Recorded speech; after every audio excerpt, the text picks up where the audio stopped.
Friends, या सेशनमध्ये आपण बायोलॉजीचे दोन महत्त्वपूर्ण टॉपिक ह्यूमन रिप्रोडक्शन आणि रिप्रोडक्टिव्ह हेल्थ या टॉपिकवरचे प्रीवियस इयर क्वेश्चन्स डिस्कस करणार आहोत. सुरुवात ह्यूमन रिप्रोडक्शन या टॉपिकवर विचारल्या गेलेल्या प्रीवियस इयर क्वेश्चन्स पासून करूयात. या ठिकाणी नीट 2020 या परीक्षेमध्ये विचारला गेलेला प्रश्न आपण घेतलेला आहे. प्रश्न पाहूयात. Which of the following hormone levels will cause a release of ovum, that is ovulation, from the Graafian follicle? प्रश्न असा विचारलेला आहे की ग्राफियन फॉलिकल मधून रिलीज ऑफ ओव्हम म्हणजे ओव्हुलेशन होण्यासाठी खालीलपैकी कोणता हार्मोन रिस्पॉन्सिबल असेल. आणि ऑप्शन नंबर 1 आहे हाय कॉन्सन्ट्रेशन ऑफ इस्ट्रोजन. ओव्हुलेशनच्या वेळी इस्ट्रोजनचं कॉन्सन्ट्रेशन जे आहे ते हाय असतं, त्यामुळं हा करेक्ट ऑप्शन येणार आहे. Okay. Option number 2 high concentration of progesterone. ओव्हुलेशनच्या वेळी प्रोजेस्टेरॉनचं कॉन्सन्ट्रेशन हे लो असतं, इथं हाय दिलेलं आहे, त्यामुळे ऑप्शन नंबर 2 या ठिकाणी करेक्ट आन्सर येणार नाही. Option number 3 low concentration of LH. Actually ओव्हुलेशनच्या वेळी LH चं कॉन्सन्ट्रेशन हे हाय असतं, त्यामुळे ऑप्शन नंबर 3 सुद्धा उत्तर येणार नाहीये. Option number 4 low concentration of FSH. FSH चं कॉन्सन्ट्रेशन सुद्धा ओव्हुलेशनच्या वेळी हाय असतं, त्यामुळे हा क्वेश्चन सुद्धा या ठिकाणी येणार नाहीये. आता ही जी माहिती आहे आपल्याला NCERT मध्ये दिलेल्या डायग्राम मध्ये मिळते. पहा, ही डायग्राम NCERT मध्ये दिलेली आहे. या फिगर मध्ये पहा, ओव्हुलेशनच्या वेळी ज्यावेळी ओव्हुलेशन होतं ना त्यावेळी इस्ट्रोजनचं हाय कॉन्सन्ट्रेशन आपल्याला पाहायला मिळतं, LHचं आणि FSHचं सुद्धा हाय कॉन्सन्ट्रेशन पाहायला मिळतं. प्रोजेस्टेरॉनचं कॉन्सन्ट्रेशन मात्र लो असतं, त्यामुळं या क्वेश्चन नंबर 1चं करेक्ट आन्सर ऑप्शन नंबर 1 हे असणार आहे.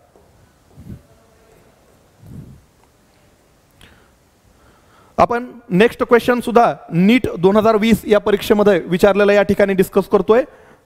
मॅचिंगचा क्वेश्चन आहे. Match the following columns and select the correct option. आपल्याला 2 कॉलम दिलेले आहेत, या कॉलमला मॅच करायचा आहे आणि करेक्ट ऑप्शन या ठिकाणी चूज करायचा आहे. कॉलम 1 मध्ये ए दिलंय पहा प्लासेंटा. Okay, placenta. आणि कॉलम 2 मध्ये त्या ठिकाणी या प्लासेंटाची जोडी कुणाशी लागेल?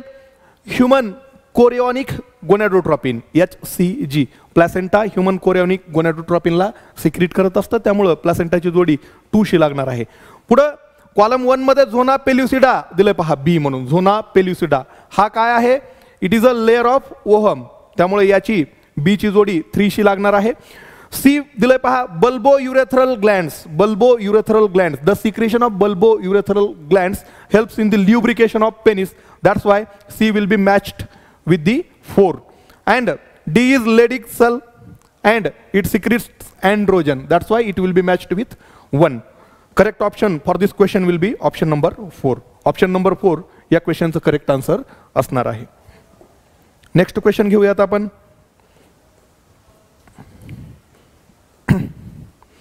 नेक्स्ट क्वेश्चन सुद्धा नीट 2020 या परीक्षेमध्ये विचारलेला आहे. Meiotic division of the secondary oocyte is completed. पहा, या ठिकाणी प्रश्न काय विचारलेला आहे की सेकंडरी oocyteची मियोटिक डिव्हिजन ही कधी कंप्लीट होते? ओव्हरऑल जर आपण oogenesisचा विचार केला तर ही सेकंड मियोटिक डिव्हिजन असेल.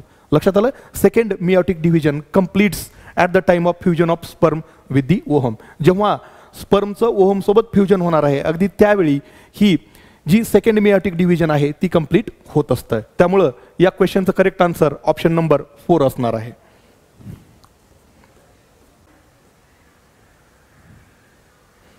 This particular question was asked in NEET 2019 examination. Question पाहूयात. Extrusion of second polar body from egg occurs. काय म्हटलेलं आहे? एग पासून सेकंड पोलार बॉडी केव्हा बाजूला होते? सेकंड पोलार बॉडी oogenesisच्या प्रोसेसमध्ये केव्हा तयार होते असा प्रश्न आहे. एक एक ऑप्शन आपण चेक करूयात. ऑप्शन नंबर 1 आहे simultaneously with first cleavage. First cleavage सोबतच होतंय असं म्हणणं आहे, चुकीचं आहे हे. Option number 2 after the entry of sperm but before fertilisation.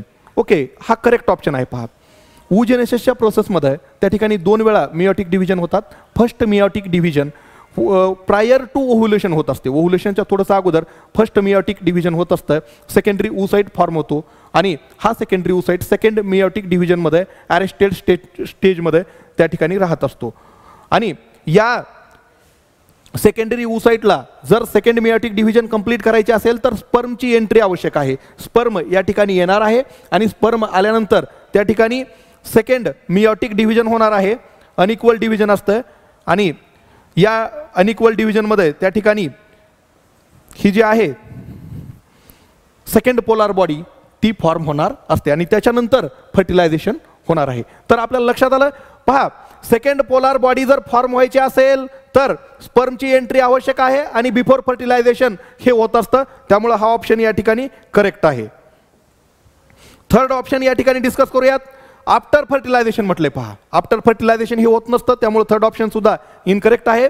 आणि fourth option before the entry of sperm into ovum. पहा, सेकंड पोलार बॉडी फॉर्म व्हायची असेल म्हणजे सेकंड मियोटिक डिव्हिजन जर कंप्लीट करायचं असेल तर स्पर्मची एंट्री आवश्यक आहे. ऑप्शनमध्ये म्हटलं before the entry of sperm, त्यामुळे हा ऑप्शन सुद्धा या ठिकाणी इनकरेक्ट असणार आहे. या क्वेश्चनचं correct answer option number second असणार आहे. नेक्स्ट क्वेश्चन हा नीट 2019 या परीक्षेमध्ये विचारलेला आहे. क्वेश्चन पाहूयात आपण. Select the correct sequence for transport of sperm cells in the male reproductive system. Male reproductive सिस्टीममध्ये स्पर्मची जी ट्रान्सपोर्ट होत असते त्याची करेक्ट सिक्वेन्स आपल्याला शोधायची आहे. ऑप्शन नंबर 1 पाहूयात. Testis, epididymis, vasa, efferentia, vas deferens, ejaculatory duct, inguinal canal, urethra, urethral meatus. Incorrect आहे, सिक्वेन्स या ठिकाणी बदललेली आहे पहा. Option number 2 testis, epididymis, vasa, efferentia, rete testis, inguinal canal, urethra. पुन्हा सिक्वेन्स या ठिकाणी मागं पुढे केलेले आहे. इंग्युनल कॅनाल ऑप्शनमध्ये आलेलं आहे, त्यामुळे हे दोन्ही ऑप्शन या ठिकाणी येणार नाहीयेत. Option number 3 seminiferous tubules, rete testis, vasa, efferentia, epididymis, vas deferens, ejaculatory duct, urethra, urethral meatus ही करेक्ट सिक्वेन्स आहे. ओके, त्यामुळे या क्वेश्चनचं करेक्ट आन्सर ऑप्शन नंबर 3 असणार आहे. Last option seminiferous tubules, vasa, efferentia, epididymis, inguinal canal दिलेला आहे पुन्हा एकदा, त्यामुळे हा ऑप्शन या ठिकाणी इनकरेक्ट झालेला आहे. ठीक आहे, या क्वेश्चनचं करेक्ट आन्सर ऑप्शन नंबर 3 असणार आहे.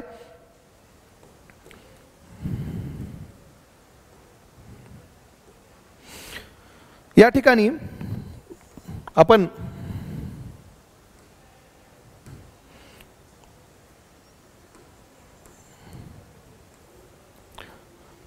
टेस्टिसची डायग्राम घेतलेली आहे पहा. सेमिनिफेरस ट्युब्युल्स मधून हे स्पर्म येतील, रेटेड टेस्टिस मध्ये जातील, रेटेड टेस्टिस मधून व्हॅसा इफ्रेन्शिया मार्फत इपिडिडायमिस मध्ये येतील, इपिडिडायमिस मधून ते व्हॅस डिफरन्शिया मार्फत त्या ठिकाणी ट्रान्सफर होणार आहेत. त्याच्यानंतर ते येणार आहेत इजॅक्युलेटरी डक्टमध्ये, त्याच्यानंतर युरेथ्रामध्ये आणि नंतर युरेथ्रल मीटसमध्ये. त्यामुळं ऑप्शन नंबर 3 हे या क्वेश्चनचं करेक्ट आन्सर असणार आहे. नेक्स्ट क्वेश्चन हा नीट 2018 या परीक्षेमध्ये विचारलेला आहे. The difference between स्पर्मिओजेनेसिस and spermiation is. स्पर्मिओजेनेसिस आणि स्पर्मिएशन, स्पर्मिओजेनेसिस आणि स्पर्मिएशन या दोन शब्दांमधला आपल्याला डिफरन्स शोधायचा आहे. स्पर्मिओजेनेसिस, स्पर्मिओजेनेसिस म्हटलंय पहा. जेनेसिस म्हणजे निर्माण होणे, स्पर्म, स्पर्मॅटिडचं ट्रान्सफॉर्मेशन स्पर्मॅटोझोआमध्ये होणं म्हणजे स्पर्मिओजेनेसिस आहे. आणि स्पर्मिएशन म्हणजे काय, रिलीज ऑफ स्पर्म्स. लक्षात आलं. आता बघूयात आपण ऑप्शन नंबर 1 काय म्हणतोय. In spermiogenesis spermatids are formed while in spermiation spermatozoa are formed. पहा, स्पर्मिओजेनेसिस म्हणजे काय, फॉर्मेशन ऑफ स्पर्मॅटोझोआ. इथं स्पर्मॅटिड्स दिलेलं आहे आणि स्पर्मिएशन म्हणजे काय, release of formation of spermatozoa असं दिलेलं आहे. त्यामुळे हा ऑप्शन कटलेला आहे. In spermiogenesis spermatozoa are formed while in spermiation spermatids are formed. Okay, actually इथं रिलीज पाहिजे होतं, त्यामुळे हा ऑप्शन सुद्धा येणार नाहीये. Option number 3 in spermiogenesis spermatozoa from Sertoli's cells are released into the cavity of seminiferous tubules while in spermiation spermatozoa are formed. उलटी केलेली आहे सिक्वेन्स, लक्षात आलं. त्यामुळे हे येणार नाहीये. चौथा ऑप्शन पहा, in spermiogenesis spermatozoa are formed, बरोबर आहे हे. while in spermiation spermatozoa are released from fertilized cells into the cavity of seminiferous tubules, हे करेक्ट आहे. त्यामुळे या क्वेश्चनचं करेक्ट आन्सर ऑप्शन नंबर 4 हे असणार आहे.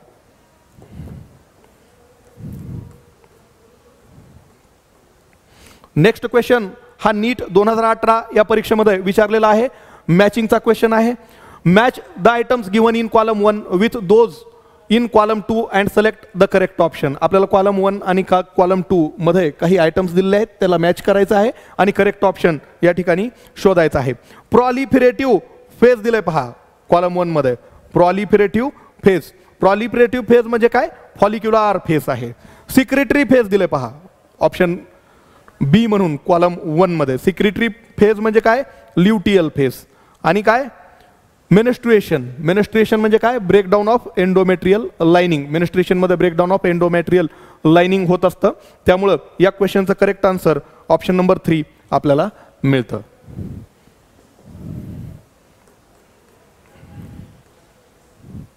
नेक्स्ट क्वेश्चन आहे नीट 2018 या परीक्षेमध्ये विचारला गेलेला. Hormones secreted by placenta to maintain pregnancy R.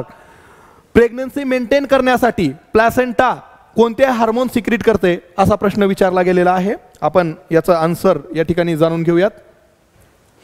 पहा प्लासेंटा हा जो प्लासेंटा नावाचा ऑर्गन आहे हा एंडोक्राइन ग्लँड म्हणून ऍक्ट होत असतो. Placenta also acts as endocrine tissue and produces several hormones like human chorionic gonadotropin HCG, human placental lactogen HPL, estrogens and progestogens. लक्षात आलं? पहा हा जो पर्टिक्युलर प्लासेंटा आहे, प्लासेंटा ह्युमन कोरिओनिक गोनॅडोट्रॉपिन सिक्रेट करतो. ह्युमन प्लासेंटल लॅक्टोजन, प्रोजेस्टोजन्स आणि इस्ट्रोजन्स यांना बनवतं. डायरेक्ट NCERT ची लाईन आहे. ओके, त्यामुळं या क्वेश्चनचं करेक्ट आन्सर ऑप्शन नंबर 3 हे असणार आहे.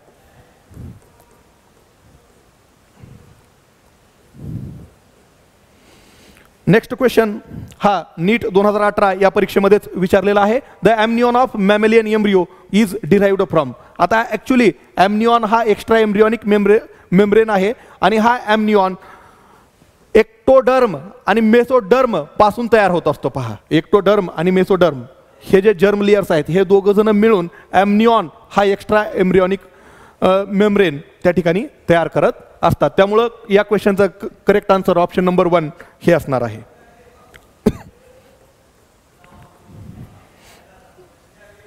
नेक्स्ट क्वेश्चन आहे कॅपॅसिटेशन ऑकर्स इन. कॅपॅसिटेशन म्हणजे काय? पहा कॅपॅसिटेशन म्हणजे स्पर्मनी एगला फर्टिलाइज करण्याची ॲबिलिटी गेन करणं. लक्षात आलं? त्याला काय म्हणतो आपण? Capacitation. And capacitation of sperm occurs in females reproductive tract. फिमेलच्या रिप्रोडक्टिव्ह ट्रॅक्टमध्ये स्पर्म्स हे फर्टिलायझेशनची ॲबिलिटी गेन करत असतात. त्या प्रोसेसला आपण कॅपॅसिटेशन असं म्हणत असतो. त्यामुळं या क्वेश्चनचं करेक्ट आन्सर ऑप्शन नंबर 3 हे असणार आहे. हा क्वेश्चन नीट 2017 या परीक्षेमध्ये विचारला गेलेला आहे. Next question NEET phase second 2016 या एक्झामिनेशन मध्ये विचारलेला आहे. Which of the following depicts the correct pathway of transport of sperms. स्पर्मच्या ट्रान्सपोर्टचा करेक्ट पाथवे आपल्याला याच्यामधून या ऑप्शन्स मधून शोधायचा आहे. आणि पुन्हा ही डायग्राम आपल्याला पाहावी लागेल. पहा स्पर्म सेमिनिफेरस ट्युब्युल्स मधून येतील, रेटे टेस्टीज मध्ये, रेटी टेस्टीज मधून इफ्रंट डक्ट्युल्स मार्फत ते इपिडिडायमिस मध्ये येतील आणि तिथून ते व्यासा डिफरन्स मार्फत जाणार आहेत. लक्षात आलं? या ठिकाणी आता आपण ऑप्शन्स शोधूयात. पहा ऑप्शन नंबर 1 आहे रेटे टेस्टीज, इफ्रंट डक्ट्युल्स, इपिडिडायमिस अँड व्यास डिफरन्स. हा ऑप्शन करेक्ट आहे. आपण आत्ताच बघितलं. पहा ऑप्शन नंबर 2 आहे रेटे टेस्टीज, इपिडिडायमिस, इफ्रंट डक्ट्युल्स, व्यास डिफरन्स. बघा इथं हे बदललेलं आहे. आता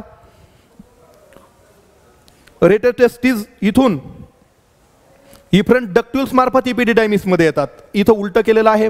रेटे टेस्टीज व्यास डिफरन्स हा तर सिक्वेन्स इथंच चेंज झालेला आहे. पुढे बघण्याची सुद्धा आवश्यकता नाहीये. इफ्रंट डक्ट्युल्स रेटे टेस्टीज हा सुद्धा सिक्वेन्स इथं चेंज केलेला आहे. त्यामुळं हे 3 ऑप्शन येणार नाहीत. Option number 1 is the correct answer for this question. Next question NEET phase second 2016 या एक्झामिनेशन मध्ये विचारला गेलेला आहे. Match the column 1 with column 2 and select the correct option using given codes. या ठिकाणी कॉलम 1 आणि कॉलम 2 ला आपल्याला मॅच करायचा आहे आणि करेक्ट ऑप्शन शोधायचा आहे. कॉलम 1 मध्ये आपल्याला दिले पहा मॉन्स प्युबिस. मॉन्स प्युबिस काय आहे? It is the female external genitalia. त्यामुळं ए ची जोडी ऑप्शन नंबर 3 ची लागणार आहे. बी दिले पहा antrum. Antrum is the fluid filled cavity which is present in the Graafian follicle. Okay. B ची जोडी 4 शी लागणार आहे. ट्रोफेक्टोडर्म दिलेला आहे पहा. ओके, ट्रोफोब्लास्ट लेअरचंच अल्टरनेटिव्ह नाव आहे trophectoderm and it is involved in embryo formation. Embryo formation मध्ये हा ट्रोफेक्टोडर्म म्हणजे ट्रोफोब्लास्ट लेअर पर्यायाने काम करत असतो. नेबेनकर्न is the formation of mitochondria which is present in the sperm of insect. माइटोकॉन्ड्रियाचं फॉर्मेशन आहे, लक्षात आलं, स्पर्म मध्ये सापडतं, त्यामुळं डी ची जोडी 2 शी लागणार आहे. या क्वेश्चनचं करेक्ट आन्सर ऑप्शन नंबर 2 आपल्याला मिळतं. अल्टरनेटिव्ह नाव आहेत पहा. ट्रोफेक्टोडर्म हे नाव ट्रोफोब्लास्ट लेअरचं आहे. नेबेनकर्न हे माइटोकॉन्ड्रियाचं फॉर्मेशन असतं, पर्टिक्युलरली इन्सेक्टच्या स्पर्म मध्ये आपल्याला ते सापडतं. नेक्स्ट क्वेश्चन हा नीट फेज सेकंड 2016 या एक्झामिनेशन मध्येच विचारला गेलेला आहे. Several hormones like HCG, HPL, oestrogen, progesterone are produced by, आणि आत्ताच आपण बघितलं होतं these are produced by placenta. Placenta त्या ठिकाणी एंडोक्राईन टिश्यू म्हणून ऍक्ट होत असते आणि अशा प्रकारचे हार्मोन्स त्या ठिकाणी तयार करत असते. प्रेग्नन्सी मेंटेन करण्यामध्ये हे हार्मोन्स काम करत असतात. नेक्स्ट क्वेश्चन नीट फेज 1 2016 या एक्झामिनेशन मध्ये विचारला गेलेला आहे.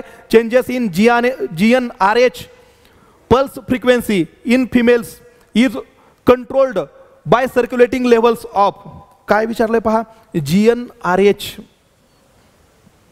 या हार्मोनची हे जे पल्स फ्रिक्वेन्सी आहे. ओके, पर्यायाने काय विचारलंय, GnRH हार्मोनचं सिक्रिशन खालीलपैकी कोणत्या हार्मोनच्या लेवल्सनी त्या ठिकाणी रेग्युलेट केलं जातं. निगेटिव्ह फीडबॅक या ठिकाणी विचारला गेलेला आहे.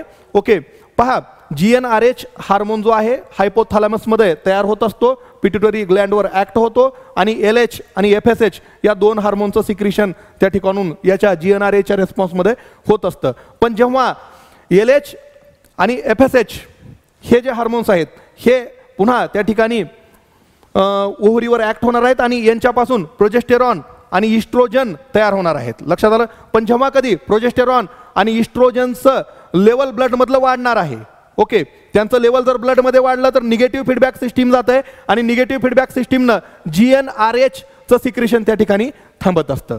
लक्षात आलं. त्यामुळं या क्वेश्चनचं करेक्ट आन्सर ऑप्शन नंबर 3 असणार आहे.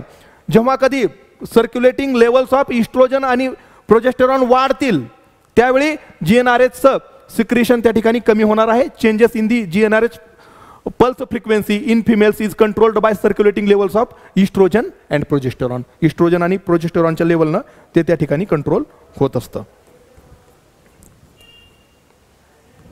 नेक्स्ट क्वेश्चन आहे,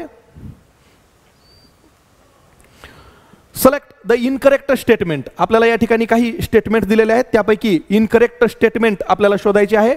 स्टेटमेंट नंबर 1 आहे पहा, LH and FSH decreases gradually during the follicular phase. आता हीच इनकरेक्ट स्टेटमेंट आहे. फॉलिक्युलर फेजच्या वेळी हे स्टेटमेंट काय म्हणतंय, LH आणि FSH या दोघांचंही लेवल जे आहे ते ग्रॅज्युअली डिक्रीज होतं फॉलिक्युलर फेजमध्ये. ऍक्च्युली फॉलिक्युलर फेजमध्ये हे ग्रॅज्युअली डिक्रीज होत नाही. LH आणि FSH या दोघांचंही लेवल पहा फॉलिक्युलर फेज मध्ये ग्रॅज्युअली डिक्रीज होत नाही. त्यामुळं हा ऑप्शन या ठिकाणी इनकरेक्ट मिळतोय. इनकरेक्ट ऑप्शन शोधायचा आहे आपल्याला, इनकरेक्ट ऑप्शन शोधायचा आहे. त्यामुळं या क्वेश्चनचं करेक्ट आन्सर ऑप्शन नंबर 1 असणार आहे. पहा लक्षात आलं आपल्याला क्वेश्चन मध्ये काय सांगितलं, इनकरेक्ट स्टेटमेंट शोधायची आहे. पहिली स्टेटमेंट या ठिकाणी इनकरेक्ट आहे. ग्रॅज्युअली डिक्रीजेस असं म्हटलंय पहा, ग्रॅज्युअली डिक्रीजेस. ऍक्च्युली या ठिकाणी ग्रॅज्युअली डिक्रीज होत नाही त्यांच्या लेवल्समध्ये. सॉरी. LH ट्रिगर्स, आता पुढची स्टेटमेंट पाहूयात. LH triggers secretion of androgens from the Leydig cells. ही करेक्ट स्टेटमेंट आहे. आपल्याला इनकरेक्ट स्टेटमेंट शोधायची आहे. ओके, त्यामुळे हे आन्सर असणार नाही. Option number 2, FSH stimulates the Sertoli cells which help in spermiogenesis. ही सुद्धा करेक्ट स्टेटमेंट आहे. आपल्याला इनकरेक्ट स्टेटमेंट शोधायची आहे. पहा 4th statement, LH triggers ovulation in the ovary. ही सुद्धा करेक्ट स्टेटमेंट आहे. क्वेश्चन मध्ये विचारले आपल्याला इनकरेक्ट स्टेटमेंट शोधायला. ऑप्शन नंबर 1 ही इनकरेक्ट स्टेटमेंट आहे. त्यामुळे option number 1 is the correct answer for this question.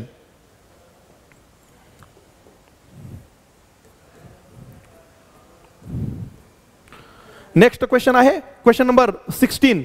Identify the correct statement on inhibin, इनहिबिनच्या संदर्भामध्ये खालीलपैकी कोणती स्टेटमेंट करेक्ट आहे हा क्वेश्चन आहे आपला. हा क्वेश्चन नीट 1 2016 या परीक्षेमध्ये विचारला गेलेला आहे. आणि पहा, इनहिबिन नावाचा जो हार्मोन आहे, this particular inhibin hormone is produced by granulosa cells in the ovary. ओव्हरीमधल्या ग्रॅन्युलोसा सेल्स इनहिबिनचं सिक्रेशन करत असतात and inhibin inhibits the secretion of FSH. पहा, ओव्हरीमधल्या ग्रॅन्युलोसा सेल्स हा इनहिबिन नावाचा हार्मोन तयार करतील, लक्षात आलं. आणि हा इनहिबिन नावाचा हार्मोन FSH चं प्रोडक्शन त्या ठिकाणी इनहिबिट करत असतो. त्यामुळे या क्वेश्चनचं करेक्ट आन्सर ऑप्शन नंबर 4 हे असणार आहे.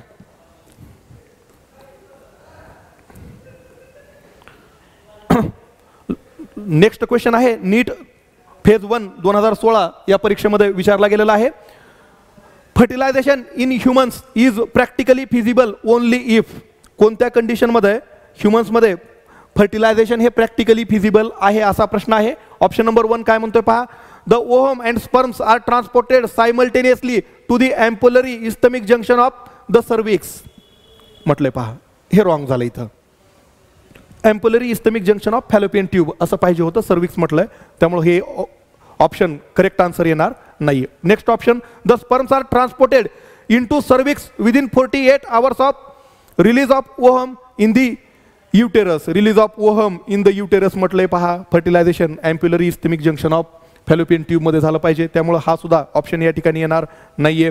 The sperms are transported into vagina just after the release of ovum in the fallopian tubes. हे सुद्धा करेक्ट आन्सर येणार नाहीये. आपल्याला त्या ठिकाणी फर्टिलायझेशन होण्यासाठी प्रॅक्टिकल कंडिशन कुठली मोस्ट फिजिबल आहे ते शोधायचं आहे. ऑप्शन नंबर 4 पहा, the ovum and sperms are transported simultaneously to the ampullary isthmic junction of the fallopian tube. बघा, ओहम आणि स्पर्म हे सायमल्टेनियसली जर ampullary isthmic junction of fallopian tube मध्ये आले, त्या ठिकाणी आयडियल कंडिशन्स आहेत, फर्टिलायझेशन त्या ठिकाणी पॉसिबल आहे. त्यामुळे या क्वेश्चनचं करेक्ट आन्सर ऑप्शन नंबर 4 हे असणार आहे. ठीक आहे विद्यार्थी मित्रांनो, हे होते काही क्वेश्चन्स ह्युमन रिप्रोडक्शन या चॅप्टरवर मागच्या काही महत्त्वाच्या एक्झामिनेशनमध्ये विचारले गेलेले. आता आपण रिप्रोडक्टिव्ह हेल्थ या टॉपिकवरचे प्रिव्हियस इयर क्वेश्चन्स डिस्कस करूयात. क्वेश्चन नंबर 1 जो घेतलेला आहे तो नीट 2020 या एक्झामिनेशनमध्ये विचारला गेलेला आहे. Select the option including all sexually transmitted diseases. आता आपल्याला या ठिकाणी काही ऑप्शन्स दिलेले आहेत, त्यापैकी असा ऑप्शन शोधायचा आहे ज्याच्यामध्ये सर्वच सेक्शुअली ट्रान्समिटेड डिसीजेस असणार आहेत. ऑप्शन नंबर 1 पहा, गोनेरिया, सिफिलिस अँड जिनायटल हर्ब्स. हे तिन्ही गोनोरिया, सिफिलिस आणि जिनायटल हर्ब्स हे सेक्शुअली ट्रान्समिटेड डिसीजेस STDs आहेत. त्यामुळे ऑप्शन नंबर 1 या क्वेश्चनचं करेक्ट आन्सर येणार आहे. ऑप्शन नंबर 2 काय येणार नाही हे बघूयात. गोनोरिया, मलेरिया दिलंय पहा, मलेरिया दिलेला आहे. Malaria is not a sexually transmitted disease, त्यामुळे हे येणार नाहीये. जिनायटल हर्ब्स आहे.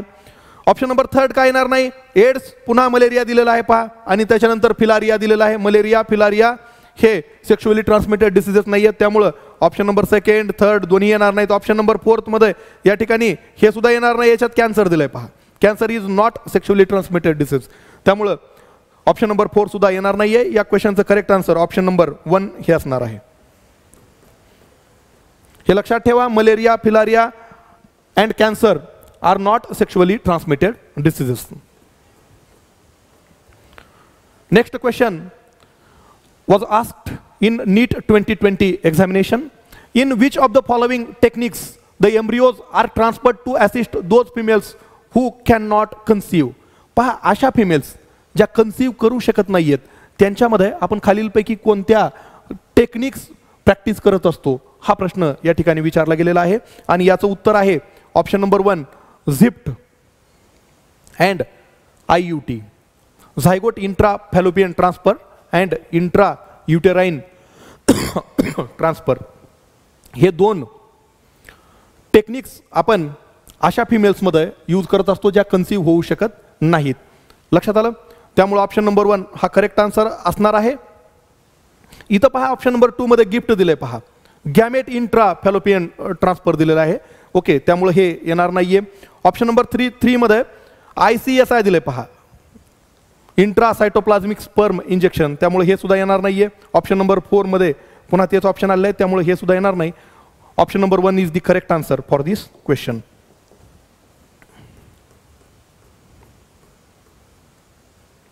Next question was asked in NEET 2019 examination. लक्षात आलं? पहा क्वेश्चन काय आहे, which of the following sexually transmitted disease is not completely curable. खाली काही आपल्याला सेक्शुअली ट्रान्समिटेड डिसीजेसची नावं दिलेली आहेत आणि त्याच्यापैकी आपल्याला असा डिसीज शोधायचा आहे जो नॉट क्युरेबल आहे, जो क्युरेबल नाहीये. आता पहा ऑप्शन नंबर 1 मध्ये आपल्याला काय दिलेलं आहे,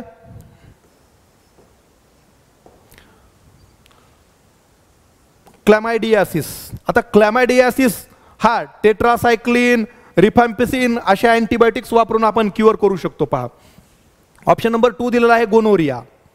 गोनोरियाच्या विरुद्ध आपण इरिथ्रोमायसिन, सिप्रोफ्लॉक्झासिन अशा अँटीबायोटिक्स वापरू शकतो. जिनायटल वार्ड्स साठी आपण क्रायो सर्जरी करू शकतो. पहा क्रायो सर्जरी हा लिक्विड नायट्रोजन वगैरे वापरून खूप अति थंड त्या ठिकाणी एन्व्हायरमेंट तयार करून केली जाणारी ट्रीटमेंट आहे. जिनायटल वार्ड्सच्या अगेन्स्ट आपण अशी क्रायो सर्जरी त्या ठिकाणी करू शकतोच.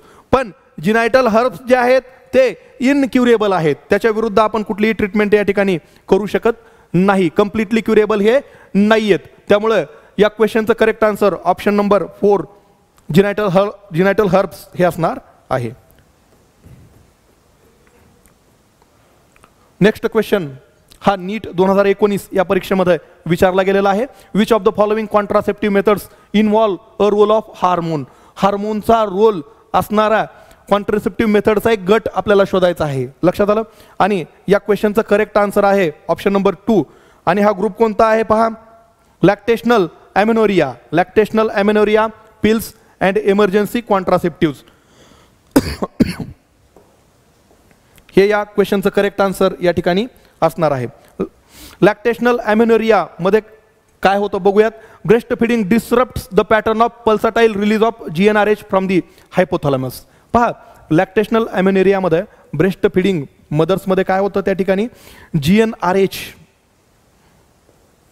या हार्मोनची जी रिलीज आहे पल्साटाईल रिलीज त्याच्यावर इम्पॅक्ट होत असतो. लक्षात आलं? त्यामुळे याच्यामध्ये हार्मोनचा रोल तर आलेला आहे. पहा ओके, पिल्स आणि इमर्जन्सी कॉन्ट्रासेप्टिव्स हे सुद्धा काय आहेत, हे हार्मोनल प्रिपरेशन्स आहेत. यांच्यामध्ये सुद्धा हार्मोन्स वापरले जातात. आपल्याला प्रश्नात विचारले की अशी मेथड शोधायची आहे ज्याच्यामध्ये हार्मोनल प्रिपरेशन्स इन्व्हॉल्ड आहेत. त्यामुळं हा ऑप्शन नंबर 2 या क्वेश्चनचं करेक्ट आन्सर असणार आहे. पहा ऑप्शन नंबर 1 काय येणार नाही, pills emergency contraceptives barrier method म्हटलंय. पहा बॅरियर मेथड म्हटलंय, त्यामुळे ऑप्शन नंबर 1 येणार नाहीये. ऑप्शन नंबर 3 बॅरियर मेथड पासून सुरुवात झालेली आहे, त्यामुळे हा सुद्धा क्वेश्चन या ठिकाणी येणार नाहीये. इथं ऑप्शन नंबर 4 मध्ये कॉपर टी बद्दल दिलेला आहे, त्यामुळे हा सुद्धा ऑप्शन या ठिकाणी येणार नाहीये. या क्वेश्चनचं करेक्ट आन्सर ऑप्शन नंबर 2 हे असणार आहे.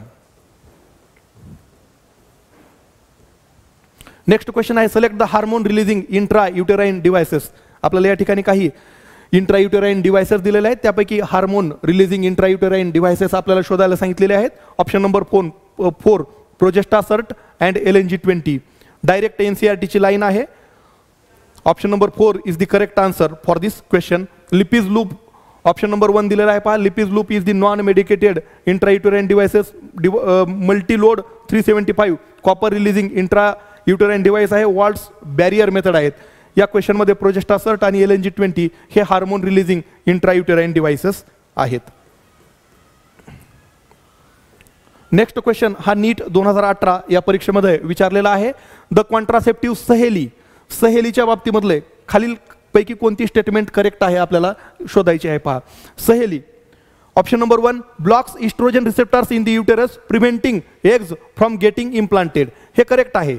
सहेली नॉन स्टेरॉइडल प्रिपरेशन आहे. पहा ते काय करतं, it blocks the estrogen receptors in the uterus. Uterus मधले इस्ट्रोजन रिसेप्टर आहे त्याला ब्लॉक करतं आणि त्यामुळं इम्प्लांटेशन थांबत असतं. पहा ऑप्शन नंबर 2 काय येणार नाही ते बघूयात. Increase the concentration of oestrogen and prevents ovulation of the females. हे करेक्ट नाहीये. Option number 3 it is intrauterine device. नाही, ही पिल आहे. Option number 4 is a post coital contraceptive. हे सुद्धा करेक्ट नाहीये. Option number 1 is the correct answer for this question. Next question हा NEET 2017 या परीक्षेमध्ये विचारलेला आहे. The function of copper ions in copper releasing intrauterine devices is. आता copper releasing intra uterine devices जे आहेत त्यांच्यामध्ये कॉपरचं काम काय आहे याच्या संदर्भात हा प्रश्न आहे. ऑप्शन नंबर 1 पाहूयात. दे इनहिबिट गॅमेटोजेनेसिस. अजिबात नाही. लक्षात आलं. त्यामुळे ऑप्शन नंबर 1 हा येणार नाहीये. Option number 2 they make uterus unsuitable for implantation. हे सुद्धा करेक्ट नाहीये. ऑप्शन नंबर 3 दे इनहिबिट ओव्हुलेशन. हे सुद्धा करेक्ट नाहीये. Option number 4 they suppress sperm motility and fertilizing capacity of sperm. हे मात्र या ठिकाणी करेक्ट आहे. हे जे कॉपर आयन्स आहेत कॉपर रिलीजिंग इंट्रायुटेराइन डिव्हाइसेस पासून त्या ठिकाणी रिलीज होणार आहे ते काय करतात. It suppresses the sperm motility and fertilizing capacity of the sperm. त्यामुळे या क्वेश्चनचं करेक्ट आन्सर ऑप्शन नंबर 4 हे असणार आहे.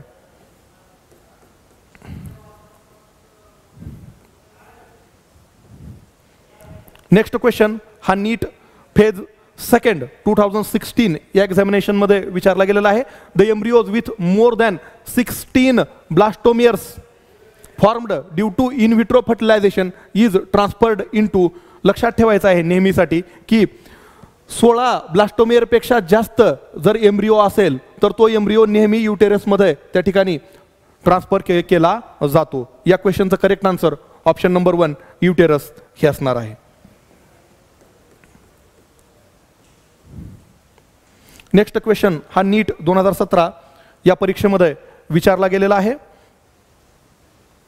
क्वेश्चन आहे match the following sexually transmitted disease column 1 with their causative agents column 2 and select the correct option. आपल्याला column 1 मध्ये त्या ठिकाणी STD दिलेला आहे सेक्शुअली ट्रान्समिटेड डिसीज आणि कॉलम 2 मध्ये पॉझिटिव्ह एजंट दिलेला आहे आणि त्यांची मॅचिंग करून करेक्ट ऑप्शन या ठिकाणी शोधायचं आहे. पहा कॉलम 1 मध्ये ये दिलेला आहे. पहा गॉनोरिया. गॉनोरियाची जोडी कुणाशी लागेल. निसेरिया. ओके. सिपिलिस दिलेला आहे. पहा बी. सिपिलिस ची जोडी त्या ठिकाणी ट्रिपोनिमा शी लागणार आहे. ओके. जिनायटल वार्ट्स दिलेला आहे. जिनायटल वार्ट्सची जोडी ह्युमन पॅपिलोमा व्हायरस सोबत लागणार आहे. एड्स HIV ची जोडी या ठिकाणी लागणार आहे. त्यामुळं डी ची जोडी 1 शी लागणार आहे. या क्वेश्चनचं करेक्ट आन्सर ऑप्शन नंबर 4 हे असणार आहे. A2 gonorrhoea Neisseria, B3 syphilis Treponema, C4 genital warts human papilloma virus and D1 AIDS HIV.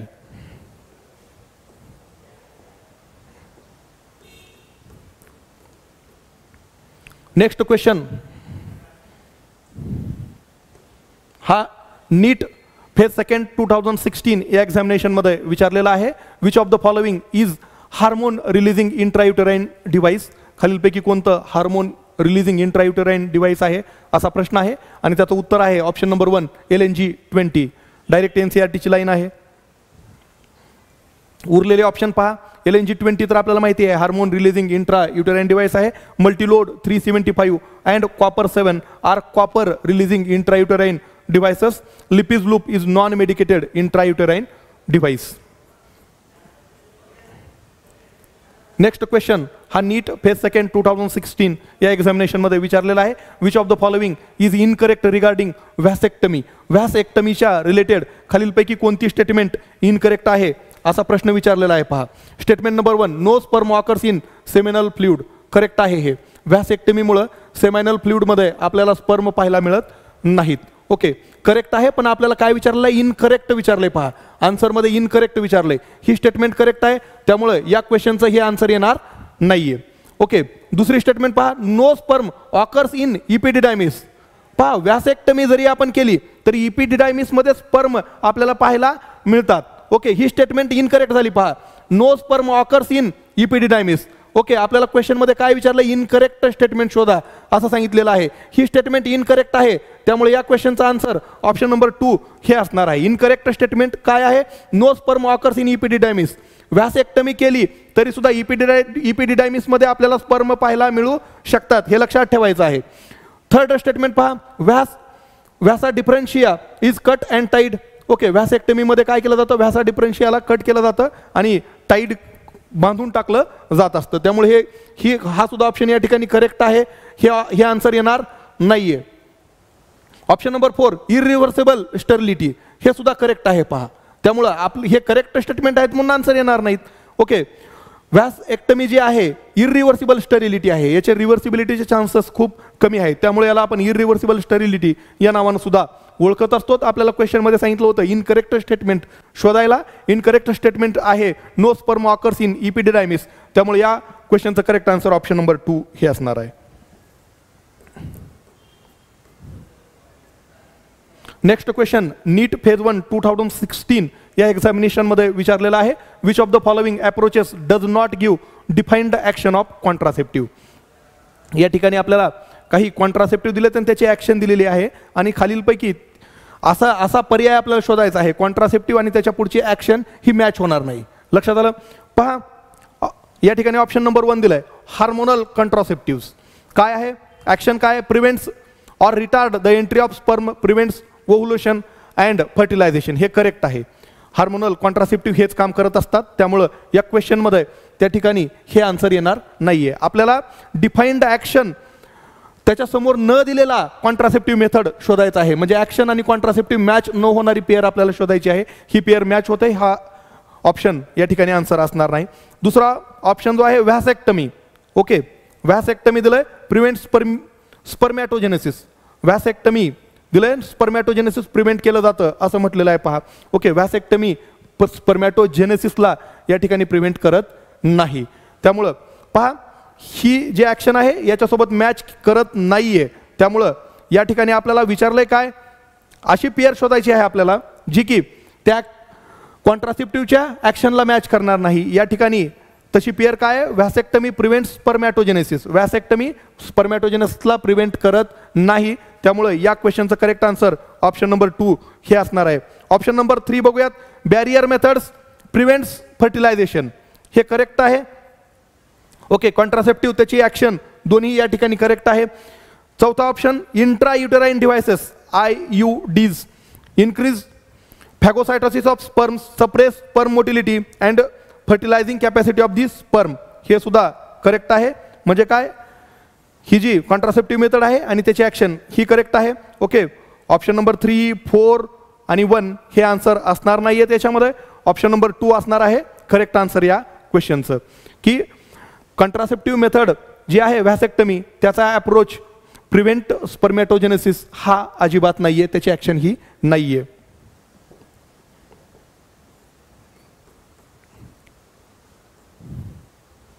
Next question NEET phase 1 2016 या एक्झामिनेशन मध्ये विचारलेला आहे. In context of amniocentesis which of the following statement is incorrect.